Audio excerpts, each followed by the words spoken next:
Welcome to the Great Detectives of Old Time Radio from Boise, Idaho.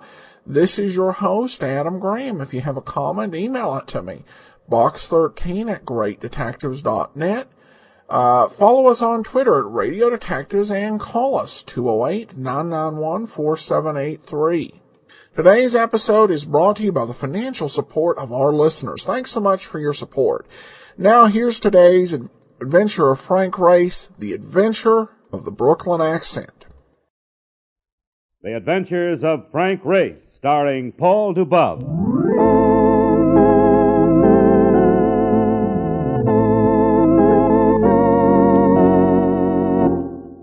The war changed many things, the face of the earth and the people on it. Before the war, Frank Race worked as an attorney, but he traded his law books for the cloak and dagger of the OSS. And when it was over, his former life was over, too. Adventure had become his business. The Adventures of Frank Race.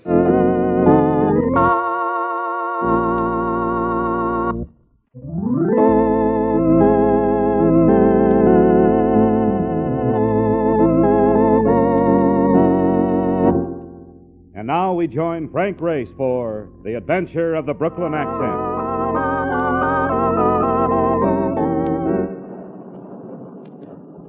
Was what you might call a damp night, the dampness being such that it persisted in sluicing down your neck and surging over your shoe tops. And as we sloshed along a deserted street, I caught a little moan from Mark Donovan. Oh, brother, just slap me with a bottle of champagne and call me to Normandy. Cold, Mark? That noise you hear ain't thunder, friend. It's my choppers hammering together. This is the sunny south, huh? Look, are you sure we're still in the state of Georgia? I figured we walked enough to be just outside Montreal. I'm beginning to think I'm in a state of confusion. I keep getting the feeling that we've turned away from those docks. Have you heard the surf in the last few minutes?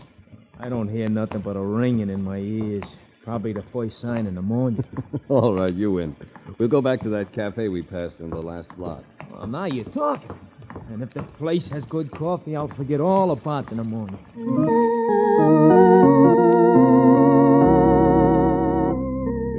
Order spot, presided over by an ancient counterman who greeted us with a lack-toothed grin. At a table, a couple of men and a girl sat munching hamburgers in an almost grim silence. But the place looked clean, and the old man looked clean. So Mark and I slid onto stools at the counter. Yeah, what'll it be, gents? We got hamburgers and coffee. And he asked us what'll it be. All right, Pop, serve him up. Make it heavy on the coffee, huh? Yeah, the name's Pete, not Pop. I ain't so old. I just look this way from having to listen to guys like you. Look, Pop, I'm just a quiet guy as don't wish harm to nobody. But make sure the coffee is hot, will you? Yeah, how you want it? Black or ruined? Both of them straight. You know this town pretty well, Pete? Yeah, like a black in me hand. I ain't no southerner. I'm from Jersey City. No.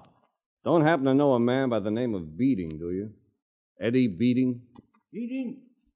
Let me see. Little guy, Pat? Where's... No. Well, that fellow's name's something else. Does he live around here? Has a boat, a schooner. And that's another thing. To get to the docks, do we turn right at the door or left? Docks? Let's see now, docks. Knows the place like the back of his hand, he says. He means the back of his neck. Yeah, you turn right. About 6 blocks. You sure? Positive. Took a walk down that way a couple of Sundays ago. What was that name again?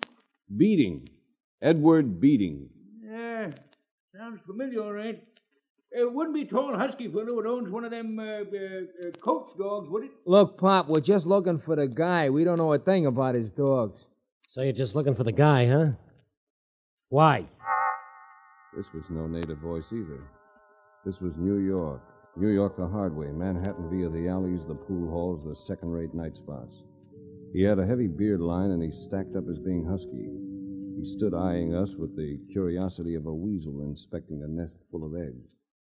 You heard me. I asked you why you were looking for Eddie Beating. You make it sound illegal. What do I have to do to get an answer? Extract it? Look, what do you think you got here, pal? A couple of pigeons? If you want to talk to us, keep it gentle. Or waddle back to your table. Both you boys feel that way? The words, though rather inelegant, express my reaction precisely. Jigger, Yeah, Roxy? come here.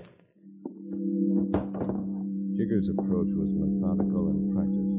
A casual hand inserted itself inside the lapels of the jacket that draped a squat frame. His eyes, as he glided up to us, looked disinterested, almost glazed. The stare of the professional gunman. Trouble, Roxy? I don't know. These personalities come looking for Eddie Beating, and they don't want to say why. I wouldn't call that friendly, would you, Jigger? No. I wouldn't call it friendly at all. We don't mind telling you why we're looking for Beating. No? Who are you guys? My name is Race. This is Mark Donovan. Who are you? I'm Roxy Clark.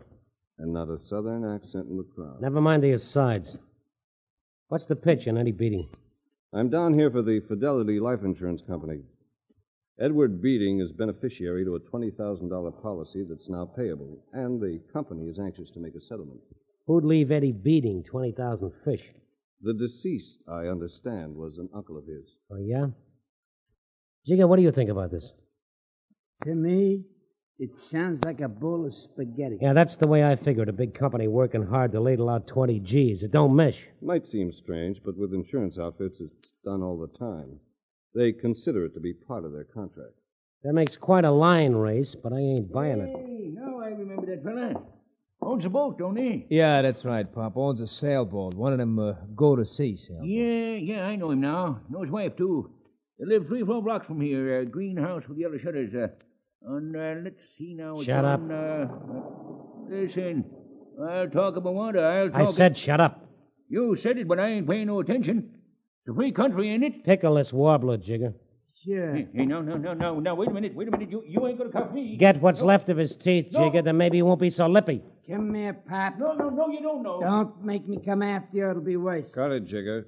Just let's drop the whole thing. Get out of my way. There's no need to bother the old boy. What are you asking for? Sampler? Okay, try this on your bridgeway. Leading with your right, Jigger, I'm surprised at you.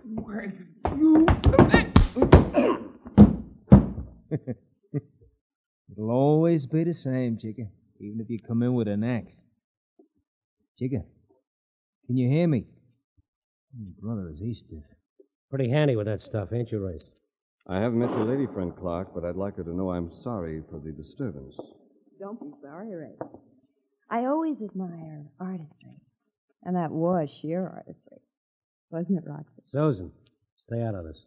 Roxy, darling, I've been completely quiet for at least 20 minutes, and that isn't like me at all. You going to be around for a while, Ray? Susan, get out to the car. Careful, pet. Your bad temper's showing. Race, I'm Susan Drake. I'm staying at the Jackson Hotel. It's been a bit boring the last day or so. Why don't you call? Race. Yes, Clark? This insurance deal, is it on the level? Definitely. So you have to keep looking for Beating. Is that it? That's it. Why? Think I can't find it? No, I wasn't thinking that. I was thinking of the mess of trouble you're going to find with him.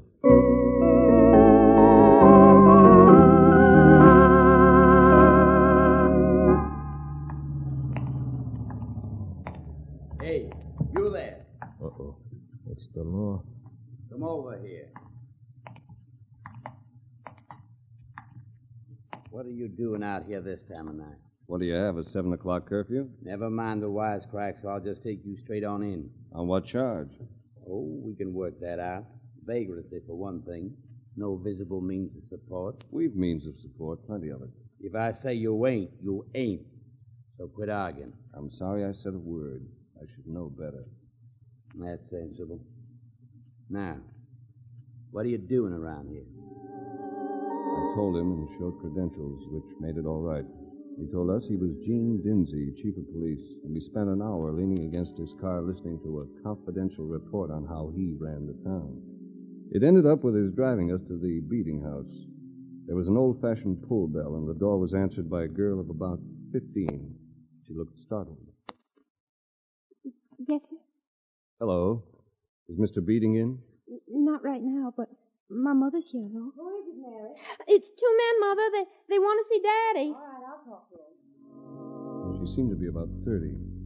A handsome woman, even with faded makeup and a worried look about her eyes. What is it you all want? We're looking for Edward Beating. Oh. He's my husband, but he ain't here now. I understand he has a boat, a schooner that he operates for hire. That's right. But it's already under charter. Would you tell me where I could find it? It's called the Jenny D, and it's at Callahan's Landing. Go down Powell Street as far as the docks and then turn left. Oh, and if you're going there now, you could do me a favor. Surely. Well, if you see my husband, tell him to come home. He's usually here at 5 and it's almost 9. I ain't like him. It's got me bothered.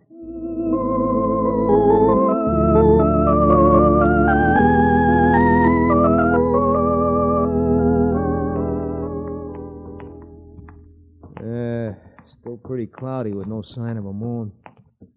8 to 5 says we get more rain. That's a happy thought. Look, Rice, what's with this guy Beating when you do catch up with him? Now that we know he's here, can't we just let it go at that? There could be dozens of Edward Beatings. I have to identify this fellow as the right one. Can't we do it tomorrow? I'd much rather be at the hotel playing canasta. Wait a second, Mark. What's the matter? Another car coming up. I've got a feeling we're the ones it's interested in. Oh, great. Must have alongside 100 yards of board fence. You're right, they really got us pegged. What's our plan? We move apart. If anything breaks, blast the left headlight. I'll take the right. Okay. Hiya, Rice. You remember me? It's Jigger, right? The guy you slugged. Yeah. And now I'm going to play a little tune. All right, Mark!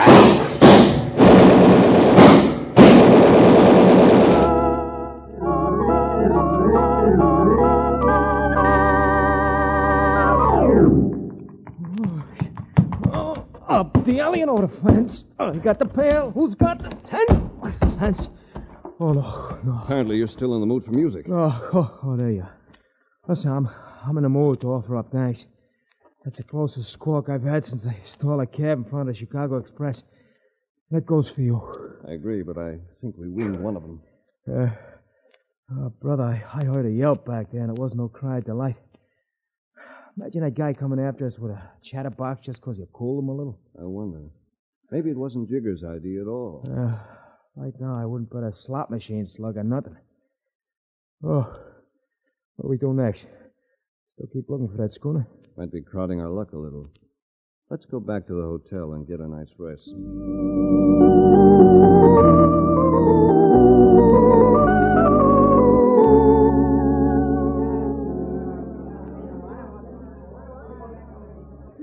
Race, come on, wake up. Will you wake up? There's something funny going on. What time is it? Come on, get with it. It's about 5. 5 o'clock in the morning and you want to chat? Go back to sleep. Look, chum, I'm not kidding. There's a mob or something outside. Can't you hear it? Yes, I do hear it. Sure you hear it. It's just... That's it. Just barge in. We always receive visitors at this hour. Get up and get dressed, Grace. We have to get you out of here. What for? We got a lynch mob outside. So that's what it is, huh? What does a lynch mob have to do with us? It seems like a lot of people know you boys have been looking for Beating. Now he's been found murdered. They aim to string you up for it. Murdered? That's moving a little fast, isn't it? Yeah, we better move faster. So I'm going to have to place you under arrest.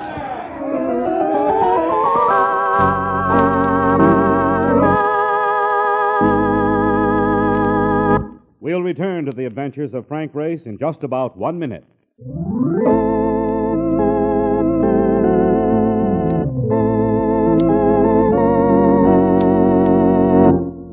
And now, back to the adventures of Frank Race.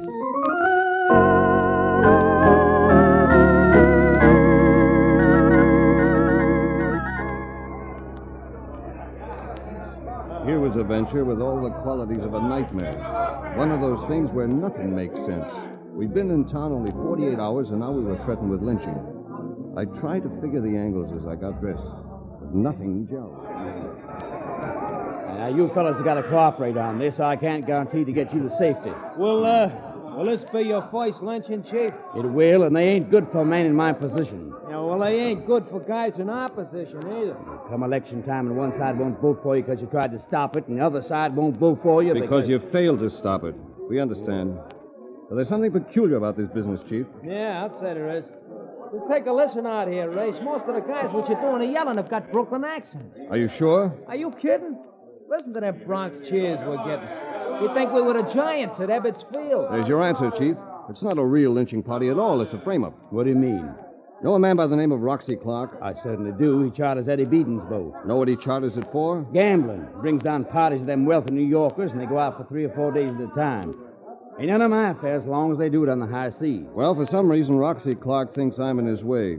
That's the reason for this phony lynching bee. Where did you get the tip that brought you here? I'm a woman. And her name? When a woman gives out information like that over a phone, you ain't going to get a name. She wasn't no Southerner. How do you plan to get us out of here? I ain't figured it yet, but I... Why don't you let us go by ourselves? Why don't I... Why, you'd never make it. We'll have a better chance than with you trying to buck that mob. Well, you might be right. Okay, it's a deal. But if you don't make it, don't blame me. If we don't make it, chum, we probably won't be around to blame you.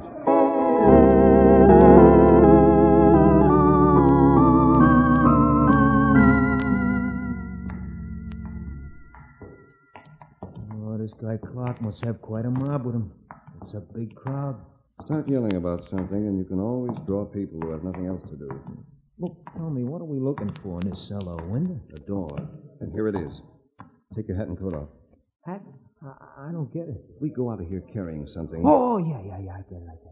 Well, we can use these empty cartons. Good enough. Let's go. You better take a look first. Doesn't seem to be anyone around. Come on. Hey, you guys, hold it. Didn't see this lad at all. He must have been leaning against the side of the building. Oh, great. And he's got that shotgun right on us. Who are you guys? We all work for the hotels. Yeah? Well, I'm thinking different. Put on those boxes and start moving around the front. All right. You're the boss! Come on, Mark. Let's go.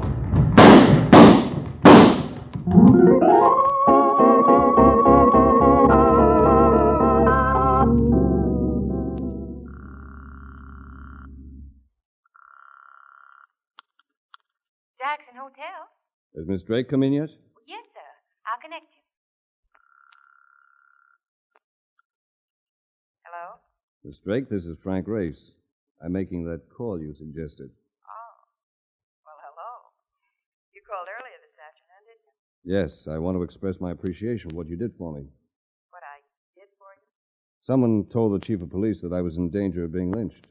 I got the impression it might have been you. Look, Grace, I'm a rotten phone conversationalist. I tell you what, why don't you run over here and we could have a drink while we chat? I'd better see you somewhere else. I got out of the Jackson Hotel this morning with some difficulty. Where are you now? Bar called the Flamingo Club. I know where it is. You stay there, Ray. I'll join you in a few minutes.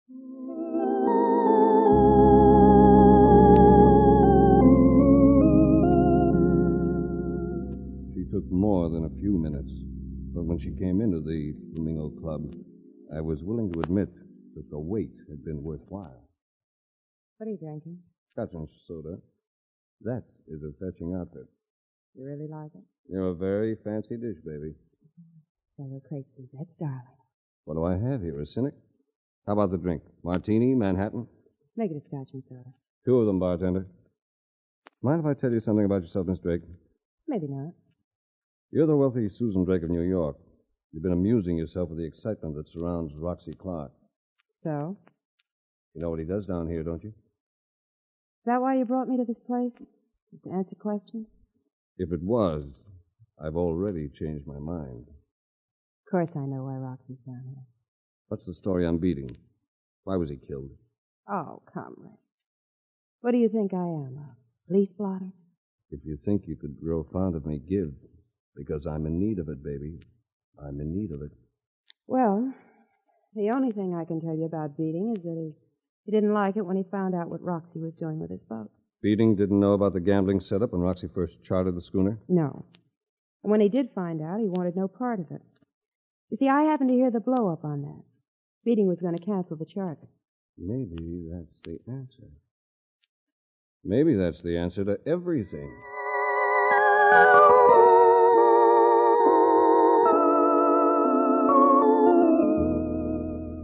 About an hour later, I dropped in at the Beating house. Mrs. Beating, swollen-eyed from crying, was baking pies. Just like a woman, ain't it? But I have to do something. They smell wonderful. I'll bet you're a fine cook. I guess I'm pretty good. Maybe because I love it so much. I told her about the insurance, and a noticeable lift came to the depression that had gripped her. She got out family documents for me, birth certificates, and a marriage license issued to her and Edward Beating in 1938. But what about the money now that he's dead? Will it still come to us? Certainly. It belonged to your husband. Oh, excuse me, won't you? Hello? Why, yes. He's right here. For you. For me? Thanks. Yes? I had a hunch you'd be there. Guess who I'm with? Why don't you tell me? Roxy Clark. He claims she didn't have nothing to do with that machine gunning deal. How about the lynching frame-up?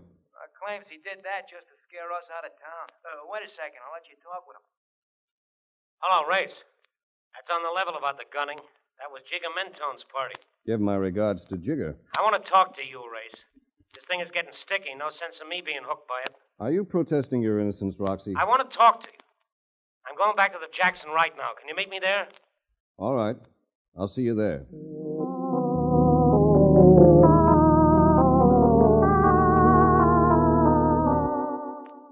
But he didn't see me, even though I saw him. Because by the time I got to his suite at the Jackson Hotel, someone else had already been there. Someone who had put 2 bullets into Roxy Clark's body. I couldn't figure it. But after all, it was actually none of my affair.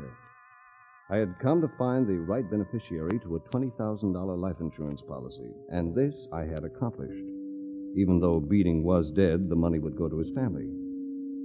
So, 5 days later, Mark and I were at the local station, waiting to board a northbound train, with Susan Drake along as a fellow traveler. We also ran into other people we knew, Chief of Police Dinsey and Mrs. Beating and her daughter Mary. All set, Race? All set. I guess this is goodbye. Not yet. I'm going to ride a ways with you, in case anything pops up like that lynching bee. We can take care of ourselves, Chief. Just the same, I'm coming along. How about you, Mary? Looks as though you're traveling, too. Yes, sir. Mother and I are going to Daddy's sister in North Carolina until we... Yeah, we understand, honey. What do you got in the basket? Some of your mother's swell cooking? That's right. I'll bet it includes apple pie. Not this time. Mother burned the pie she was baking the other day. Well, here she comes.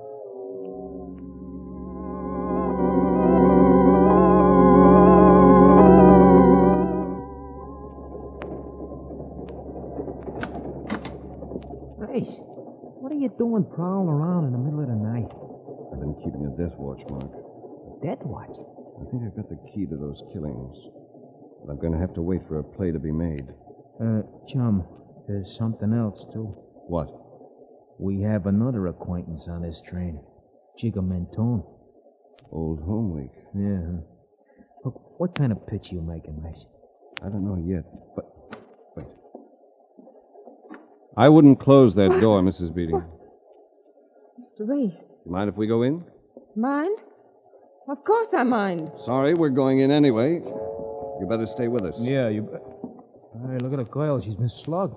Yes, and the next move would have been to carry her to the rear platform and toss her off the train. Wouldn't it, Mrs. Beating? My own daughter? You're insane. Not your daughter, Mrs. Beating, your stepdaughter. Mary is 15 years old, and you weren't married to her father until 1938. Figure it for yourself. You get out of here. What was the motive? Your husband's will, leaving everything to the girl?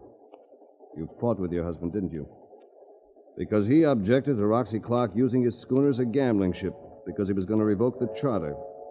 You didn't like that, did you, Mrs. Beating? It was letting too much easy money get away. So you murdered your husband. You're just talking. You don't know that. I know you killed Roxy Clark. You killed him because he didn't like being implicated and was going to talk. I know you killed him because you burned your pies that day. A good cook won't burn pies, Mrs. Beating, not unless she leaves them suddenly to kill a man, perhaps. Get some water for the girl, Mark. She should have plenty to say when she comes to. You ain't getting water for nobody. Move back before this thing in my hand starts talking. It's about time you got here. Sorry, Mark, I missed on this one.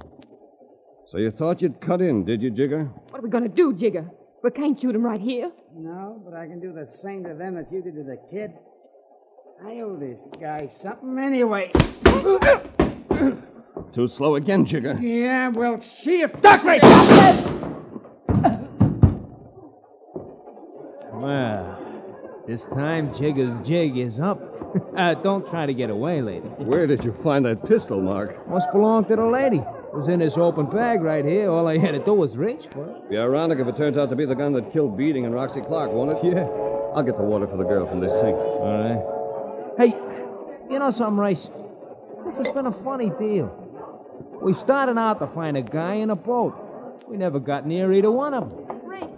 Race, what's going on? Give me a hand with this girl, will you, baby? You smell good. Race, never mind the perfume. What's been happening? Something rather unpleasant, baby. But you know, before we reach New York, this trip may turn out to be most enjoyable.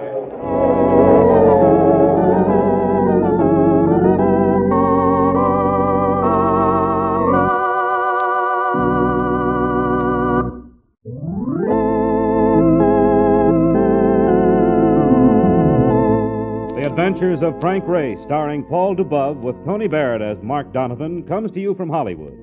Others heard in tonight's cast were Frank Lovejoy, Wilms Herbert, Lillian Byatt, Bill Johnstone, and Michael Ann Barrett. This series is written and directed by Buckley Angel and Joel Murkoff. The music is composed and played by Ivan Ditmars. Be sure to be with us again this time next week for another dramatic chapter in The Adventures of Frank Race. Michael Roy speaking. This is a Bruce Ells production.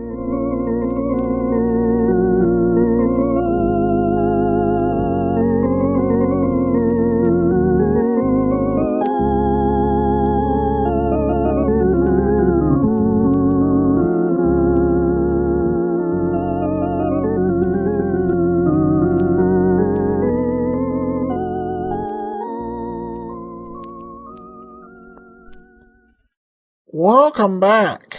Well, those who live in the South, places like Tennessee and Florida, will tell you that the Brooklyn accent is not an uncommon sound at all in the modern South. It may have been a little more unusual in the 1950s, but certainly not today. Now we turn to listener comments and feedback, and we start with an email from Joan, who writes in, Hi, Adam. I like Tom Collins as Frank Race the best, and I never had any trouble understanding him. This was in regards to a listener question or suggestion that Paul Dubove was the better Frank Race. Well, we did ask listeners on Facebook the result after a week, and I pinned it to the top of the Facebook page so it wouldn't get buried under show announcements and things like that. We had 3 votes for Tom Collins and 1 vote that they were equally good, and no votes for Paul Dubove. So Tom Collins wins among those who state a preference, but may not have been the most scintillating debate among our listeners. Speaking of Tom Collins, we do have a question over on Twitter. D. Cody says, which came first, the actor or the drink? The answer is the drink. The drink, Tom Collins, actually was first made in 1876. Tom Collins, the actor, was born in 1913. His birth name was Beryl William Collins. So it's easy to see how he might need a a nickname. Beryl is not perhaps the most, B-E-R-Y-L, most popular name. How he arrived at Tom, I don't know. Bill would seem to be a more natural nickname. Tom Collins it was, and that's what he worked under. Thanks so much for your question. That'll do it for today. We'll be back tomorrow with A Life in Your Hands. And then join us back here next Monday for another episode of Frank Race. In the meanwhile, send your comments to box13 at greatdetectives.net. Follow us on Twitter at Radio Detectives and call us 208-991-4783. From Boise, Idaho, this is your host, Adam Graham, signing off.